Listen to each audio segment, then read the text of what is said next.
तो हमने cold war के बारे में बेसिक एस्पेक्ट सारे जान लिए थे। बेसिक एस्पेक्ट मतलब इन द सेंस कि बैकग्राउंड के बारे में तो हमने डिस्कशन कर ही ली थी। और आज की क्लास में हम ये भी मैंने बता दिया था आपको सारा।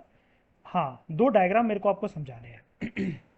सबसे पहले डायग्राम की बात करें अगर हम लोग, ये जो दिख रहा है आपको, क्या ये डायग्राम ये क्या कह रहा है देख लेते हैं एक बार। यहाँ पर कह रहा है जब सेकेंड वर्ल्ड वॉर एंड हुआ ना, तो उसकी वजह से दो मेजर पावर्स राइज होना शुरू हुई वर्ल्ड पॉलिटिक्स के अंदर। ठीक है, वर्ल्ड स्टेज पे दो मेजर पावर्स राइज होना शुरू हुई। मेरे को नाम बता दो जरा फटाफट कशिश, क्या नाम था उन मेजर पावर्स का। यूएसए और यूएसएसआर। वेरी गुड, यूएसए और यूएसएसआर। यूएसएसआर की एक बारी फुल फॉर्म भी जानना चाहूंगा मैं आपसे, जल्दी बताओ। Union Soviet socialist Republic. Very good. क्या ये एक कंट्री थी, क्या ये किसी कंट्री का नाम है। नहीं, ये हाँ, उनका ग्रुप का पार्ट है। ठीक है, अब दो मेजर पावर्स राइज हो गई। हमने पूरी स्टोरी एक घंटे के अंदर बहुत डिटेल बैकग्राउंड के साथ क्यों हुई कैसे हुई सब कुछ जान लिया था पहले लेक्चर के अंदर। आज हमारा दूसरा लेक्चर है। ये ऊपर दो पिक्चर्स हैं आपको, ये सिंबलाइज कर रही है। एक पिक्चर आपको बताएगी यूएसए की विक्ट्री के बारे में, दूसरी पिक्चर आपको बताएगी यूएसएसआर की विक्ट्री के बारे में सेकेंड वर्ल्ड वॉर के टाइम पर। ठीक है, अब ये विक्ट्री है क्या, इनको जानते हैं एक बारी। देखो, पहली पिक्चर के अंदर जो मैं अभी आपको दिखाऊंगा, और मैंने आपको दिखाई। एक मिनट, ये क्या है। हम्म, पहली पिक्चर के अंदर है क्या, अमेरिकन सोल्जर जो हैं वो यूएसए का फ्लैग रेस कर रहे हैं। एक बैटल का नाम याद रखना, बैटल ऑफ आयोजिमा। ठीक है, आयोजिमा, जापान में ये बैटल लड़ा गया था। अमेरिका जीत गया था जापान से 23 फरवरी 1945। आप जानते ही हो 1939 से लेकर 1945 तक सेकेंड वर्ल्ड वॉर चला, मैंने आपको बताया था। और सेकेंड वर्ल्ड वॉर खत्म होता है इसका मतलब 1945 के ईयर में। और राइट डेट तो आप जानते ही हो, जब हिरोशिमा नागासाकी पे बॉम्ब गिरे और लास्ट बॉम्ब गिरा था 9 अगस्त 1945 को। ये डेट मानी जाती है कि सेकेंड वर्ल्ड वॉर इस दिन से यहाँ पर खत्म हो गया था। इतना हमने डिस्कस कर लिया था। उसी दौरान जब छोटे मोटे क्लैशेस चल रहे थे ना दोनों मतलब ग्रुप्स के, अब दो ग्रुप्स की बात मैं यहाँ पर इनकी नहीं कर रहा हूँ, मैं सेकेंड वर्ल्ड वॉर वाले ग्रुप्स की बात कर रहा हूँ। एलीड पावर और दूसरी कौन, axis power. Axis power. Japan किसका पार्ट है, जापान किसका पार्ट है। Axis power. और ऑब्वियस ही बात है, अगर अमेरिका जो है, अगर जापान एक्सेस पावर का पार्ट है तो यूएसए जो है वो एलिड पावर का पार्ट है। ठीक है, अब हुआ क्या इस टाइम पर, 23 फरवरी, इसका मतलब ये वाली डेट से तो काफ़ी दूर है, 9 अगस्त से तो काफ़ी दूर है। 23 फरवरी 1945 को जापान का एक शहर है आयोजिमा, वहां पर एक बैटल लड़ा गया, वॉर लड़ी गई दोनों कंट्रीज के बीच में। और इसलिए इस बैटल का नाम है बैटल ऑफ आयोजिमा, जिसमें अमेरिकन सोल्जर्स जीत गए। जब वो जीत गए तो जापान के इस शहर पर उन्होंने अपना फ्लैग रेस करा, जैसा कि आप यहाँ पर देख सकते हो। ये अमेरिका का फ्लैग जो है वो रेस हो रहा है इस शहर में। कोई दिक्कत वाली बात तो नहीं, क्लियर। हाँ जी। ठीक है, अब एक बार के लिए हम इसको मिटा देते हैं, जस्ट वेट। पहला बैटल आपको क्लियर हो गया। अब दूसरी सुपर पावर कौन थी अमेरिका के अलावा, यूएसएसआर। यूएसएसआर। ठीक है, यूएसएसआर ने क्या कोई बैटल जीता अपने किसी, यूएसएसआर भी उस टाइम पे आप जानते हैं ना, शुरू शुरू में थे ये दोनों ही, ये दोनों की दोनों कंट्री जो थी वो एलिट पावर्स का पार्ट थी, है ना। यूएसए हो चाहे यूएसएसआर हो, शुरू में तो एक थे ना, बाद में अलग हो गए। हाँ जी। तो अमेरिका का हमने देख लिया, अमेरिका का हमने देख लिया वो जीता था बैटल ऑफ आयोजिमा जापान के अंदर। यूएसएसआर जिसको मैंने बताया था उसको सोवियत यूनियन भी बोलते हैं, तो उसके सोल्जर्स को जाहिर सी बात है हम लोग बोलेंगे सोवियत सोल्जर्स। ये फ्लैग रेस कर रहे हैं, यूएसएसआर का फ्लैग रेस कर रहे हैं। इन्होंने एक वॉर जीता था, एक बैटल जीता था, और जर्मनी से जीता था इसको। ठीक है, जहां से हिटलर बिलोंग करता था। मई 1945 में इसको जीता था। अब मई 1945 इसका मतलब क्या, एक तरीके से जब हिटलर मर गया था ना, तो जापान के शहर पर आराम से कब्जा कर लिया था। सवाल ये उठता है, कई लोगों को ये पता नहीं रहता कशिश, कि एलीड ग्रुप में से किसने करा था जापान पे कब्जा। फ्रांस ने करा था, ब्रिटेन ने करा था, यूएसए ने करा था, यूएसएसआर ने करा था। आंसर इस यूएसएसआर ने करा था। और जीतने के बाद यूएसएसआर ने यहां पर अपना फ्लैग रेस करा था बर्लिन के अंदर, जर्मनी की कैपिटल बर्लिन।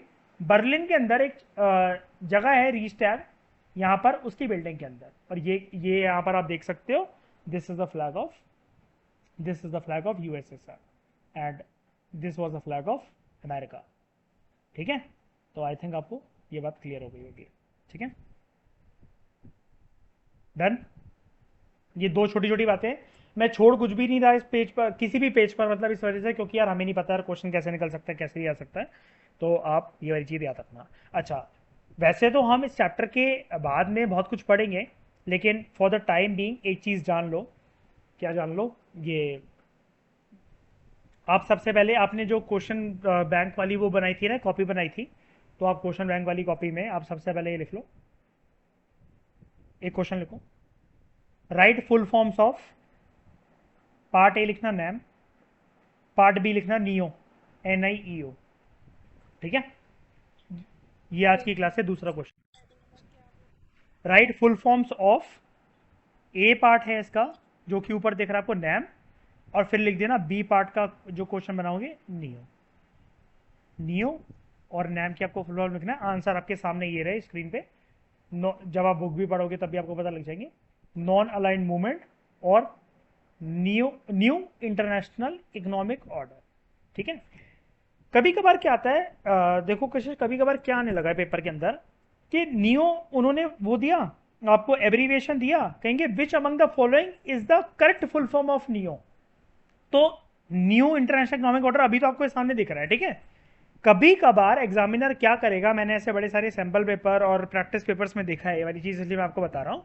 चार ऑप्शन दे देगा वो, फलाना ये बस नियो का नाम चेंज कर दिया, new international, new international economy order, ठीक है, न्यू इंटरनेशनल इकोनॉमिक ऑर्गेनाइजेशन। ठीक है, ऐसे कर करके अलग अलग आपको नाम दे देगा। एक चीज याद रखना, कभी कभार स्कूल में या कैसे भी प्री बोर्ड वगैरह के टाइम पे आपको कंफ्यूजन हो सकती है, ये कभी कभार आ जाता है नियो इंटरनेशनल इकोनॉमिक ऑर्डर। ये नियो ना, जो नई कंट्रीज है ना 21st सेंचुरी की, या जिनका रहन सहन या वेस्टर्न कंट्रीज होती है, उनके लिए टर्म यूज होता है। आप आगे वाली क्लासेस में इतना सुन लोगे इसको, तो आपको कंफ्यूजन करने के लिए, जो अच्छे से पढ़कर आता है उसको ऐसी छोटी छोटी माइन्यूट बारीकियों में कंफ्यूजन हो जाती है, वो नियो को मार्क कर जाएगा कि the word NIEO stand for, वो न्यू भूल जाएगा अपने दिमाग में से, वो सोचेगा इसका मतलब है नियो इंटरनेशनल इकोनॉमिक ऑर्डर। ये गलती मत होने देना अपने साथ, इसलिए मैंने आपको पहले से ही बता दिया। ठीक है, इन क्वेश्चंस को लिख लिख कर मुझसे चेक भी करवाते रहना। ठीक है, भेजते रहना मुझे कि यार मैंने ऐसा आंसर लिखा, इसका ठीक है क्या, बताओ जरा। मैं इसलिए आंसर नहीं बताऊंगा पहले से, मैं आंसर बाद में बताऊंगा जब आप लिख लोगे। ठीक है, डन। हाँ जी। ओके, अब मैं आपको कुछ बेसिक एस्पेक्ट बताता हूँ। स्क्रीन क्लियर दिख रही है? लाइट तो नहीं करूँ मैं, लाइट तो नहीं करूँ मैं, इसका कलर सब कुछ विजिबल है?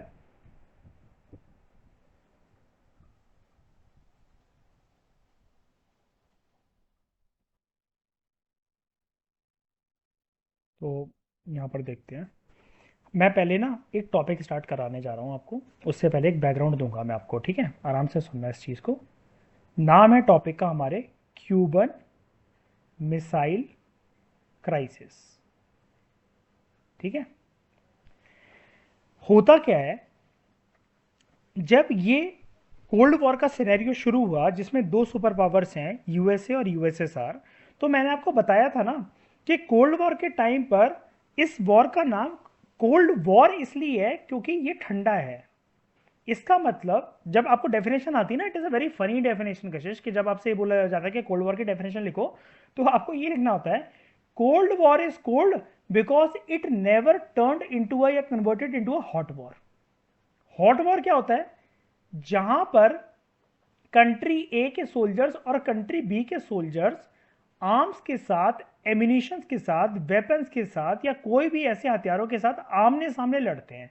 लेकिन कोल्ड वॉर इसलिए है क्योंकि यहां पर USA और USSR कभी आमने सामने नहीं आए। They used various tricks and tactics, कुछ षड्यंत्र का, रणनीतियों का इस्तेमाल करा कि सामने वाले को नीचा कैसे दिखाया जाए। बात समझ में आ रही है?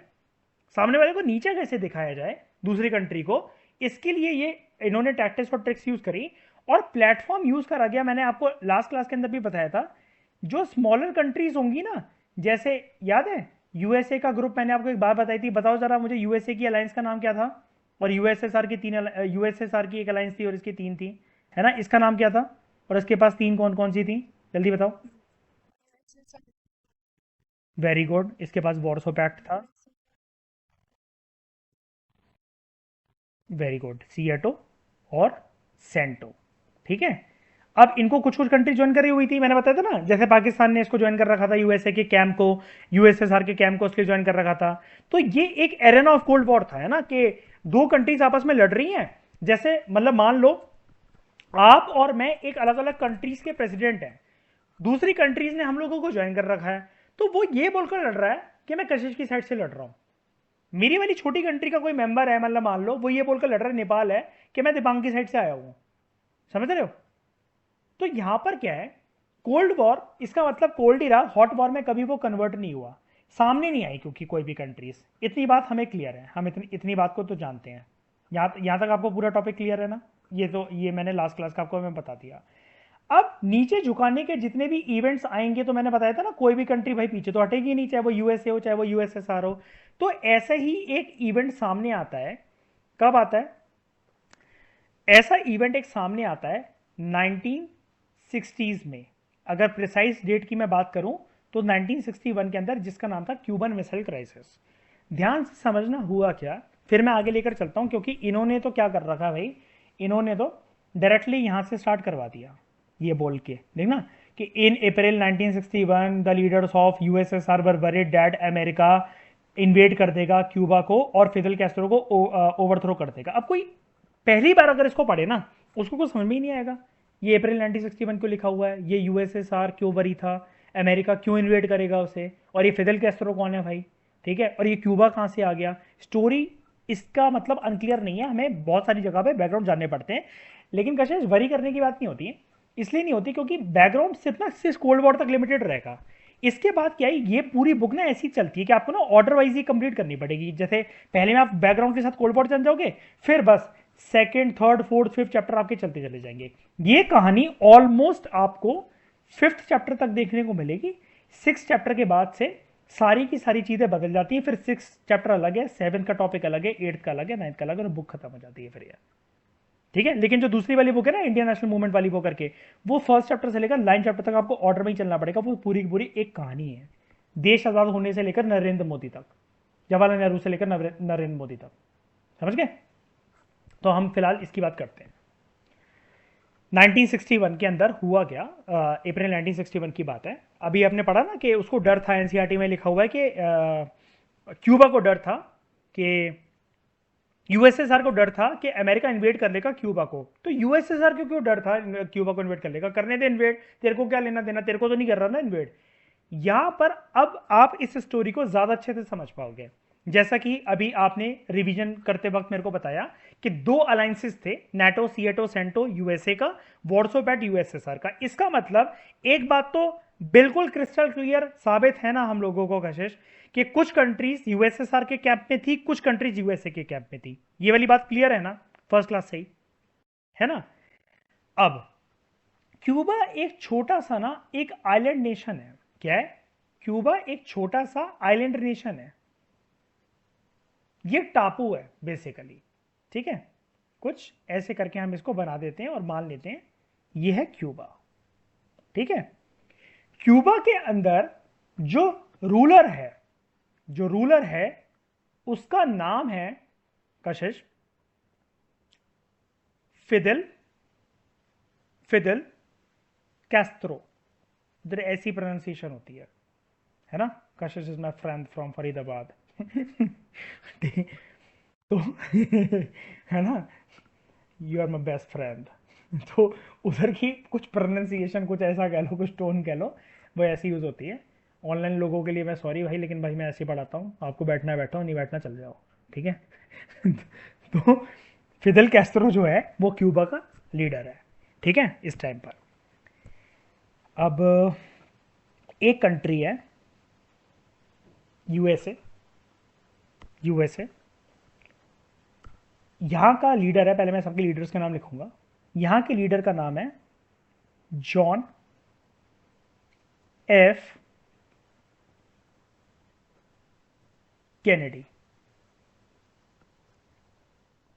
उसके बाद यहां पे लीडर है यूएसएसआर, यहां पे कंट्री है यूएसएसआर, और इसके लीडर का नाम हम लिख देते हैं कुछ, लिख क्या देते हैं, मतलब है ही यार, इसके लीडर का नाम है कशिश, लड़का है, लड़का बंदा है, निकिता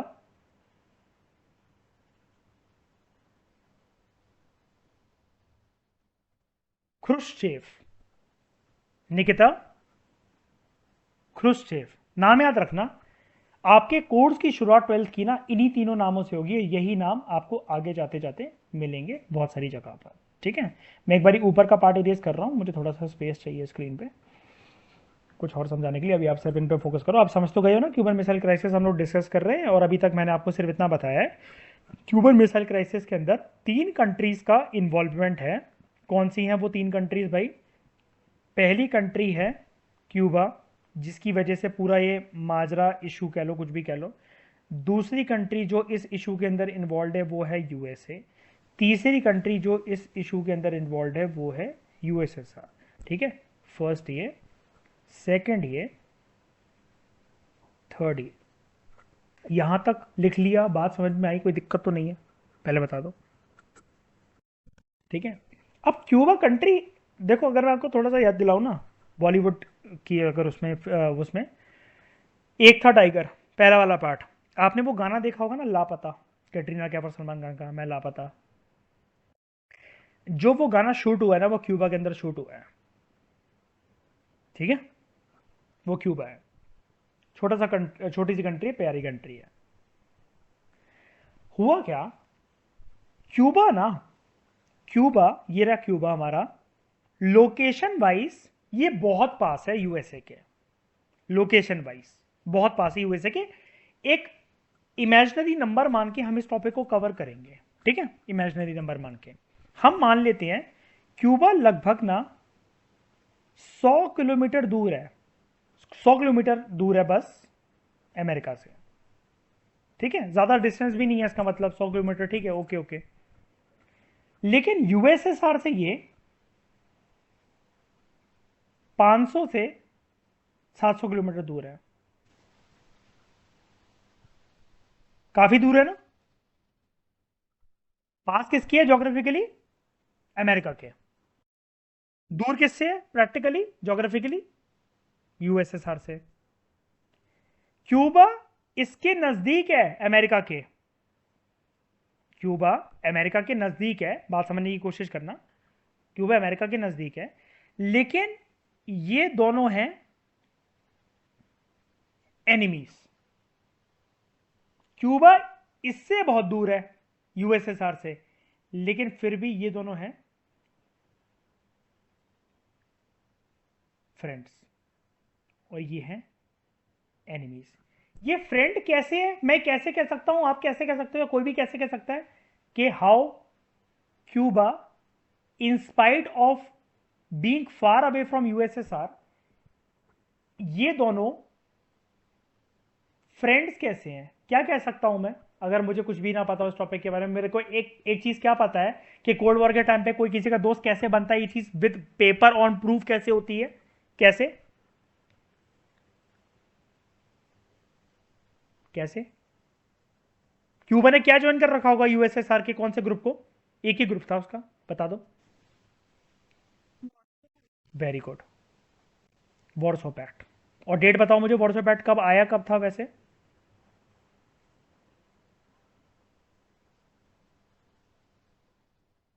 नाइनटीन 1955 याद रखना, ठीक है। नेटो का है 1949, ये 1955 में आया था। यहां तक पहले मुझे बात बता दो कि क्लियर है, कुछ भी पूछना है, कुछ डायग्राम में कुछ दिक्कत या कैसे भी, है ना। क्यूबा की कहानी क्या है कशिश, आई रिपीट, 50 फटाफट 60 सेकंड्स के अंदर।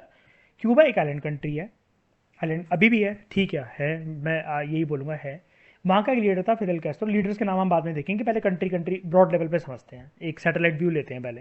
क्यूबा एक आइलैंड कंट्री है, ये एक टापू है, कंट्री है, जैसे श्रीलंका है वैसे ही क्यूबा है, ठीक है। समुद्र के अंदर एक कंट्री है, टापू है, आइलैंड है। ये अमेरिका के बहुत नज़दीक है ज्योग्राफिकली, सिर्फ 100 किलोमीटर दूर है, लेकिन इनकी बनती नहीं है आपस में, ये लॉन्ग डिस्टेंस में है, लेकिन इनका लॉन्ग डिस्टेंस रिलेशनशिप बहुत बढ़िया चलता है फिर भी। ये फ्रेंड्स हैं, यूएसएसआर और क्यूबा फ्रेंड्स। ठीक है। अब इसका बैकग्राउंड ना अगर टीचर स्कूल में बता भी देगी ना, तो वो भी प्रॉपर नहीं बता पाएगी। वो कहेगी ये दोनों दुश्मन है, वो करके। क्यों दुश्मन है? क्यों क्यों क्यूबा ने ज्वाइन करा वॉर्सोपैट को? क्यों वो नेटो सीएटो सेंटो की तरफ अट्रैक्ट नहीं हो गया? मुझे एक बात बताओ कशिश, अगर आप मेरे घर के पास रहते हो और आपको पता है कि हम दोनों कॉलेज जाते हैं, या मैं आपको कॉलेज से ड्रॉप कर सकता हूँ, मैं भी उसी रास्ते से निकलता हूँ, आप मुझसे ज्यादा बना के रखोगे, या फिर श्रीलंका में एक बंदा रहता होगा उससे ज्यादा बनाकर रखोगे कि वो आपको रोज श्रीलंका से इंडिया आया करेगा और फिर वो कॉलेज छोड़ दिया करेगा आपको? ज्यादा फायदा आपका किस में है ना? देखो फायदे की बात कर रही है मीन लड़की। प्रैक्टिकली आप फायदा मतलब इस सिचुएशन में मेरे से है। ठीक है। तो आपको मुझसे बना के रखनी चाहिए ना। लेकिन एक बात बताओ, अगर मैं बदतमीज हूं, ठीक है, या आपकी मेरी कैसे भी करके नहीं बनती, तो आप ये कहोगे ना, भाई कोई बात नहीं, वो आए चाहे ना आए, मैं खुद चले जाऊंगी, लेकिन मुझे तेरा सपोर्ट नहीं चाहिए। बिल्कुल प्रैक्टिकल सी बात है। लेकिन सवाल ये उठता है कि आपकी मेरी बनती क्यों नहीं है? ऐसा क्या कर दिया? मुझसे कोई गलती हो गई, या आपने कोई बदतमीजी दिखाई, मैं आपको ईगोइस्टिक मानता हूं या आप मुझे ईगोइस्टिक मानते हो? कुछ तो ऐसा हुआ होगा ना हमारे बीच में। इसके पीछे एक बैकग्राउंड है। क्या है बैकग्राउंड? जब फिदल कैस्ट्रो यहां पर रूलर नहीं था ना कशिश, यहां पर एक रूलर हुआ करता था। अब ये पूरी पिक्चर को भी भूल जाओ, ये पूरी पिक्चर जो आपको दिख रही है इसको भूल जाओ। मैं यहां पर मैं यहां पर दो तीन चीजें लिख रहा हूं, ठीक है, बैकग्राउंड से रिलेटेड दो तीन चीजें मैं लिखूंगा। जब फिदल कैस्ट्रो नहीं था, और अभी मैं सिर्फ स्पेसिफिक क्यूबा के बारे में बात कर रहा हूं, सिर्फ क्यूबा पे अपना फोकस रखना। अभी ये आप भूल जाओ, ऐसे समझ लो कि हमारी इन सब चीजों के बारे में बात ही नहीं हुई है अभी। ठीक है। यहां पर है क्या, फिदल कैस्ट्रो के आने से पहले एक रूलर था यहां पर कशिश, जिसका नाम था बटिस्टा। क्या नाम था? बटिस्टा। बटिस्टा ने क्या करा? बटिस्टा और अमेरिका बहुत अच्छे दोस्त थे जब तक बटिस्टा था ना। तो आप ऐसा मान लो, बटिस्टा जब तक क्यूबा का रूलर था, तब तक आप ऐसा मान लो कि अमेरिका और क्यूबा बहुत अच्छे एली थे। हाँ, ये जब हम फ्रेंड्स बोलेंगे ना इस बुक के अंदर कशिश, तो याद रखना एक टर्म यूज करा करना, एली। कंफ्यूज मत होना, मैं एलीड पावर्स के बारे में बात नहीं कर रहा हूँ। फ्रेंड्स को एली बोलते हैं इंटरनेशनल रिलेशंस में। ठीक है। इसका मतलब मैं ये कह सकता हूँ, क्यूबा अभी की सिचुएशन के अंदर जो हम कहानी पढ़ रहे थे अभी, क्यूबा यूएसए का एनिमी था, लेकिन यूएसएसआर का एली था। दोस्त थे ये दोनों। फ्रेंड्स की जगह मैं एली भी लिख सकता हूँ। ठीक है, यहां तक बात क्लियर हो गई। लेकिन हम वापस बात करते हैं बैकग्राउंड के बारे में। जब तक बटिस्टा क्यूबा का रूलर था ना फिदल कैस्ट्रो से पहले, तब तक यूएसए और बटिस्टा की बहुत ज्यादा बनती थी। यूएसए ने यहां पर क्यूबा के अंदर कशिश बहुत हैवी इन्वेस्टमेंट्स कर रखी थी। बहुत heavy investments, millions and billions of dollars की इंडस्ट्रीज, फ्रेंचाइजीज, फैक्ट्रीज, या जहां पर भी दूसरी कंट्री जैसे इन्वेस्ट करती है। जैसे आप ऐसा मान लो, मैकडी केएफसी ने हमारे देश के अंदर ब्रांचेस खोल रखी ना, ये खाने पीने की इन्वेस्टमेंट हो गई। ऐसी कुछ और एमएनसी सेटअप कर रखे हैं गुड़गांव नोएडा वगैरह में। हर तरह की इन्वेस्टमेंट वहां पर कर रखी थी। वहां पर सत्ता बदली, कुछ सालों में सत्ता बदली, तो बटिस्ता का पत्ता कट गया। और वहां पर कौन आ गया कशिश? फिर बटिस्ता के बाद कौन रूलर बन गया? कौन बना? यहां पर देखो नाम क्या लिखा हुआ है।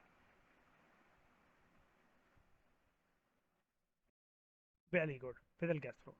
क्योंकि मैंने आपको यही तो बताया ना, फिदल कैस्ट्रो से पहले बतिस्ता था। फिदल कैस्ट्रो।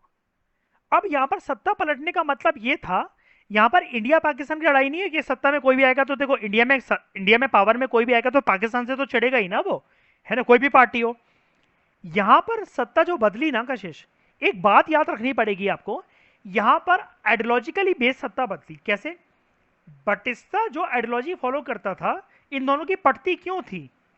इन दोनों की इसलिए पड़ती थी क्योंकि बटिस्ता, मतलब कहने का मतलब है क्यूबा, जब बटिस्ता रूलर था तो क्यूबा और यूएसए की सेम आइडियोलॉजी थी, जिसको हम लोग बोलते हैं कैपिटलिज्म। क्या बोलते हैं? कैपिटलिज्म। जब फिदल कैस्ट्रो रूलर बना, तो फिदल कैस्ट्रो ने क्यूबा के अंदर जो आइडियोलॉजी अडॉप्ट करी, that was communism.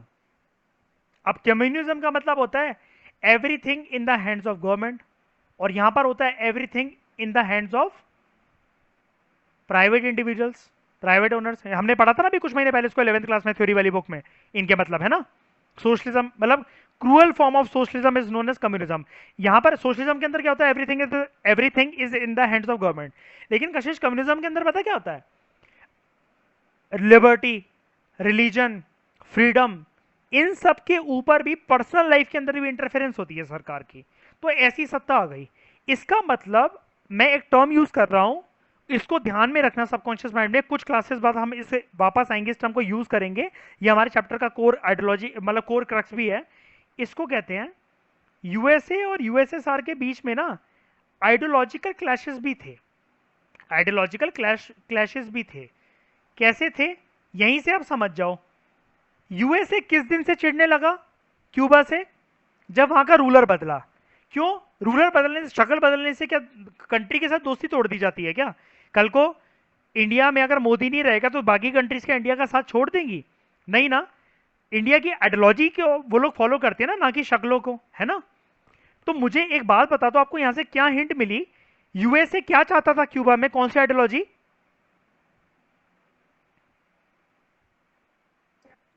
Capitalism. USA कौन सी आइडियोलॉजी से चिढ़ता था?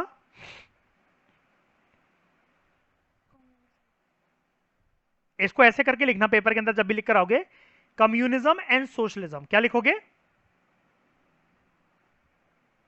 Communism and socialism. कैपिटलिज्म को क्या लिखोगे? Capitalism and democracy. Capitalism and democracy. अब इसका मतलब मैं ये बोल सकता हूं इस डिबेट के बेसिस पर, इस डिस्कशन के बेसिस पर, कि democracy and capitalism was the ideology of USA, communism and socialism was the ideology of USSR. ये बोल सकता हूं मैं इस डिस्कशन के बेसिस पर, अभी तक हमारी जितनी भी डिबेट डिस्कशन हुई है इस टॉपिक के ऊपर। बताओ,